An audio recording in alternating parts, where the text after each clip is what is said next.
is Steve with VBE. How are you today? I'm alive and kicking. I'm doing pretty good. Thank you. I'm glad it's Friday. Well, thank you for setting up the call. Is now still a good time to meet?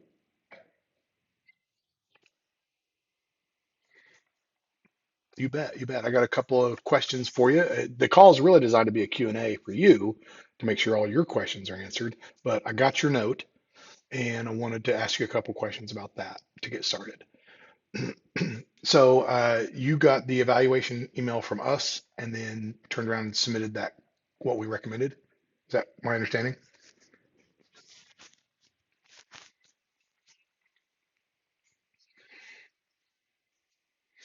Okay.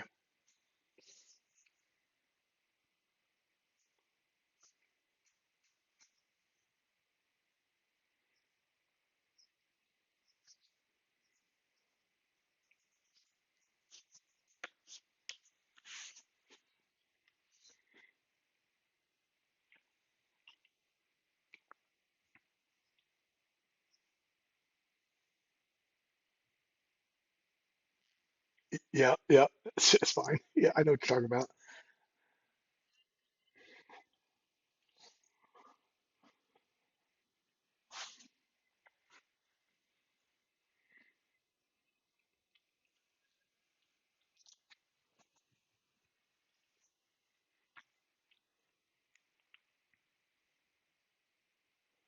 Okay, gotcha.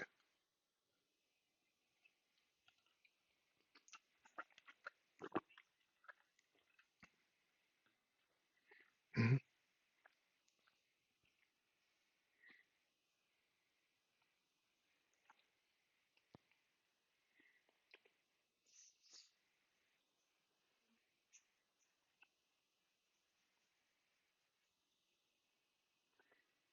Gotcha. Yep. Yep. Okay. Okay.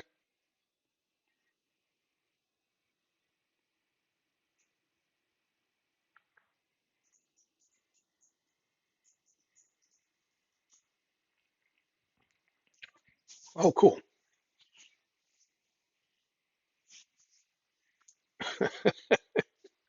Yeah, yeah.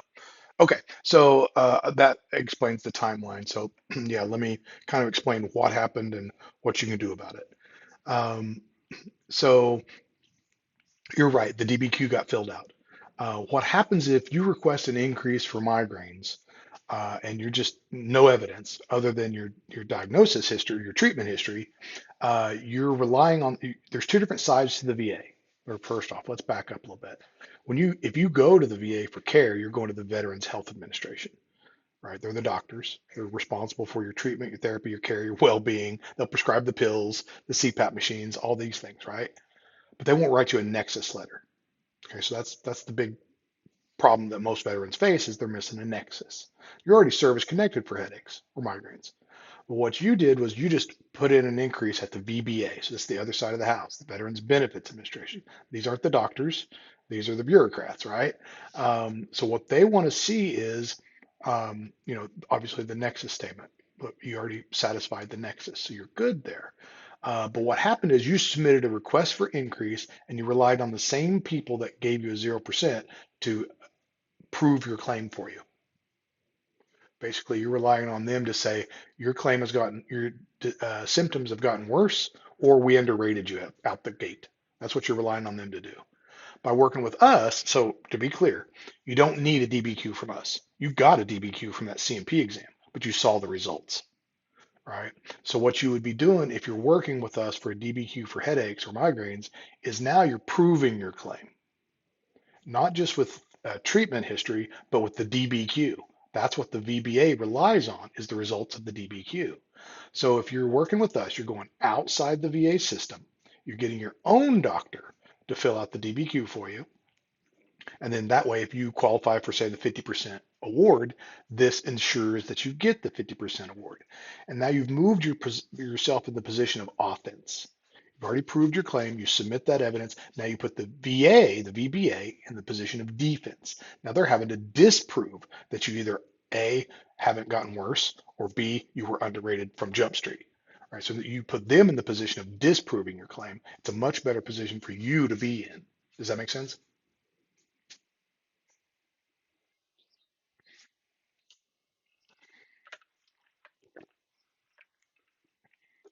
It doesn't matter. It doesn't matter. Okay. Okay. Great. Great. Yeah. So they have access to TRICARE records. The VA does. VBA does. Yeah. So that's fine. So they're looking at your treatment history, and but then the treatment history establishes what you've already done. It's service connected, and you have the condition. So it's chronic. So you've already established that. What you're trying to do is get an increase. So the DBQ is the probably the feather that's going to tip the scale in your favor. Um, if you're relying on the VBA to fill out the DBQ for you, you see the result. If you get one externally, now you've already proven your claim, basically. Okay. Um, Now then on the lower back, the radiculopathy claim, likely you need a nexus letter for that. Just because you have a diagnosis doesn't mean you have a nexus. Like I said earlier, the VHA or your private medical provider won't provide you with a nexus. They won't. Right? That's why we exist, is because local doctors don't want to get tangled up with the VA. And who can blame them? We don't want to mess with VA, so it's fair, but that leaves you stuck, right? Because you need a nexus to win the claim. The two things you need to win a claim is a diagnosis and a nexus. They're two separate things. You need both. So the radiculopathy, we can write you a nexus letter for that. It'd be secondary to your back, everything going on with your back, all two or three conditions you got going on with your back. It would be a nexus letter connecting the radiculopathy to your back. So then you'd be in the appeals lane, you'd be able to file a supplemental claim, win that, and then it would go back to, so you're keeping the claim alive, and it's going back to that last October intent to file that you started. So you'd get back pay all the way back to October if it changes your rating. So likely moving the migraines from 0 to 50 would take you to 90, and then the radiculopathy, I mean, it's going to help, but it won't take you from 90 to 100. I can do the math. I can do the math to make sure.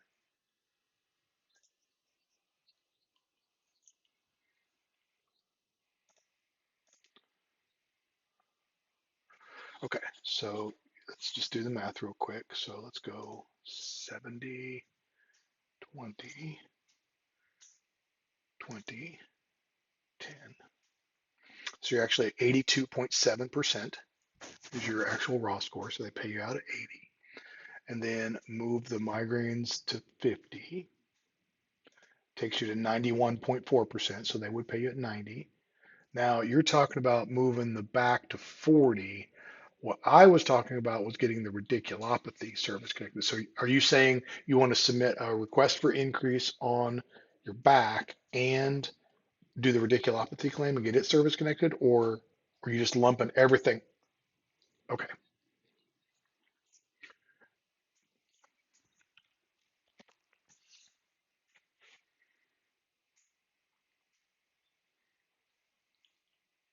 okay, okay.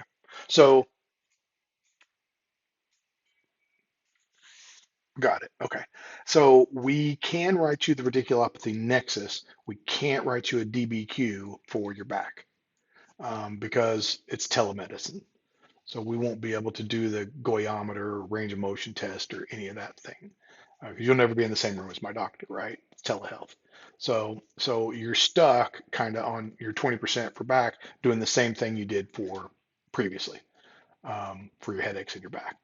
Because it's an unfortunate situation where we just can't help you with that one. We can help you with the headaches, but not with your back. Now we can help you with the radiculopathy. So that would be like getting an increase. What you could do is request that increase, submit the radiculopathy claim as a new one secondary to your back.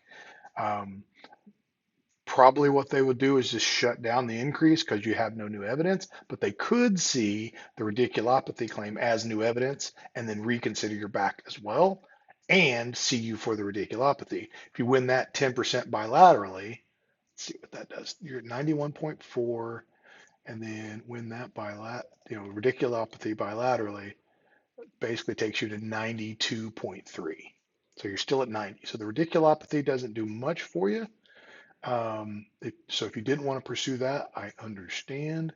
Then if we change the back from 20 to 40, which is what you were trying to do, that basically, so we've already, it's 93. All right, right.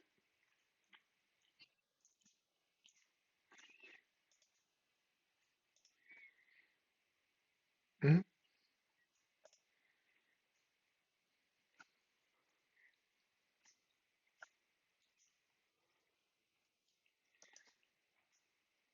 Oh, okay. So typically, most veterans end up at either 50 or 70% for mental health. Okay, so you're already at where most are. If you wanted to go forward with us with a mental health evaluation and get the evidence you need to increase it to 100, we can certainly do that. I wanted to have a conversation with you about it first, because it's $847 to do the mental health evaluation. And then the rating schedule for mental health, it's a pretty high bar to get to 100%. So have you looked at that and determined that you qualify for the 100% rating?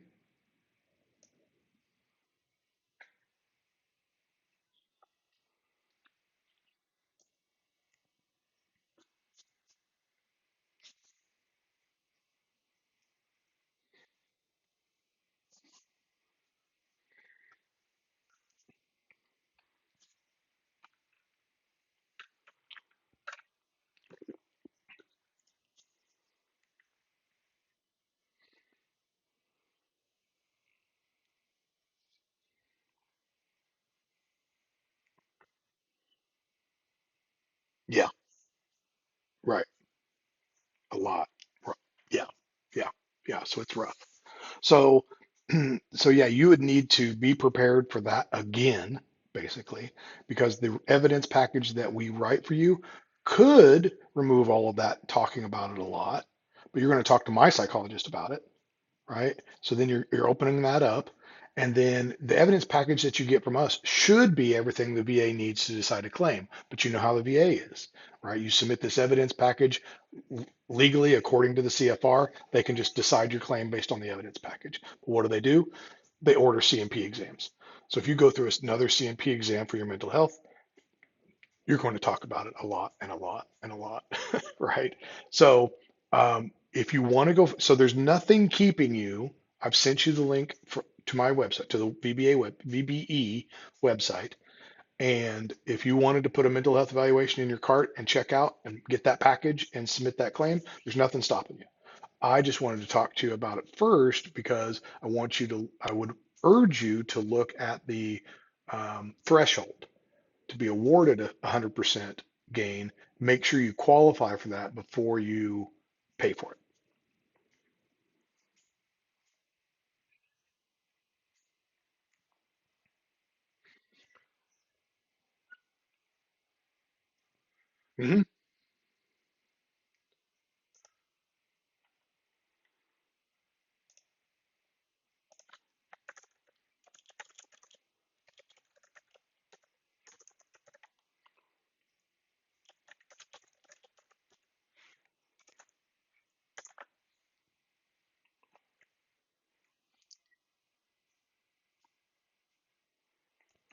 Correct.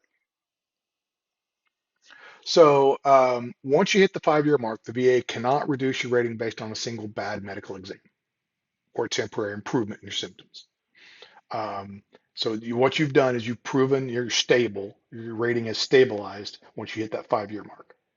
So then now you're free to like file the claim if something, if you have a bad medical, quote unquote, bad medical exam that would potentially reduce your rating, they won't just reduce it for one bad medical exam.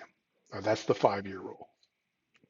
Okay, so it's designed to keep you stable. But yes, anytime you file a claim, you could potentially get reduced.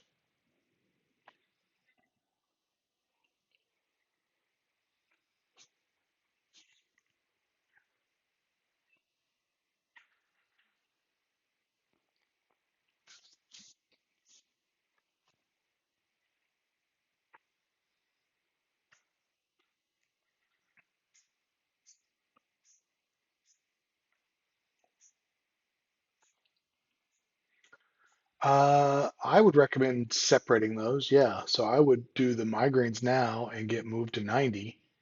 And then now you're at 90, you're drawing that pay. It's a relatively inexpensive investment of $347. And you'd be reaping the benefits of that between now and May, or whenever you decide to finally pursue an increase on mental health.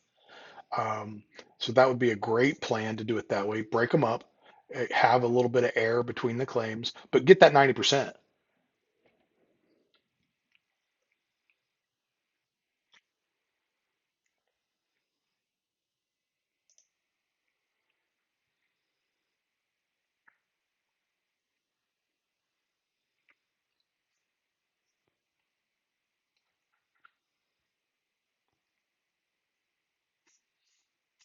Hmm. Yeah, you could. Yeah. But remember, so the math, I mean, it doesn't, I mean, it changes your, right, right. Yeah. So, I mean, the investment, I mean, it helps, but it doesn't bring any returns like the migraines claim or the mental health claim would, right? So it's kind of a secondary concern, I would say.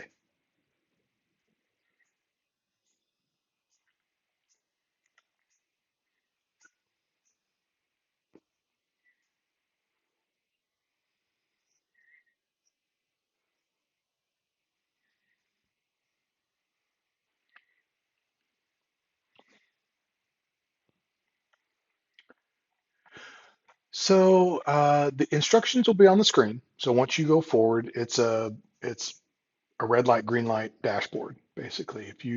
If we need something from you, you've got a red light next to it. If you've satisfied the requirement, there's a green light. So typically what you're going to need to show is just what your service connected for. And then you're going to fill out our um, migraines screener, basically, to talk about your migraines, and then that works as an intake form. So then that gives my doctor the talking points, the basis for your claim file. Then you have the phone interview, and then that's what gets it done. So chances are you're not going to need too much. Most of it's probably easily downloaded from TRICARE. If you do need anything, it won't be too much. DD214 and a copy of what your service connected for, and then it'll be a dashboard on our website. So you'll have a secure folder in there where you would upload anything you want us to look at. Yeah. Yeah. And then I'm your point man for questions. So if you've got questions at any time during this process, just text me or email me. Send me a note. I'll take care of you. You bet. You bet. Absolutely. Good. Good. Well, thank you for the kind words. I'm glad it helped. Um, let's see. I don't think there's anything else I need to tell you. Nope. So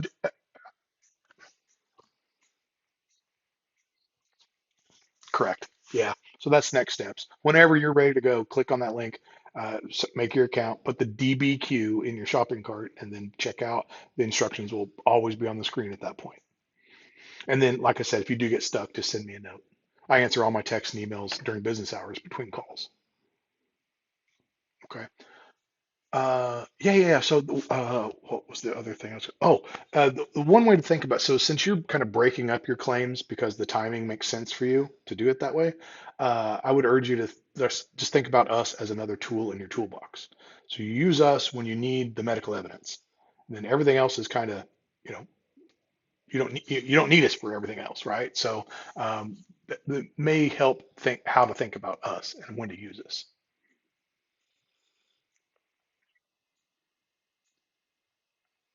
Okay. Good, good, good. Okay, well, I will let you go. Thank you for the time today and have a good rest of your day. Have a good weekend. All right, thanks. Bye.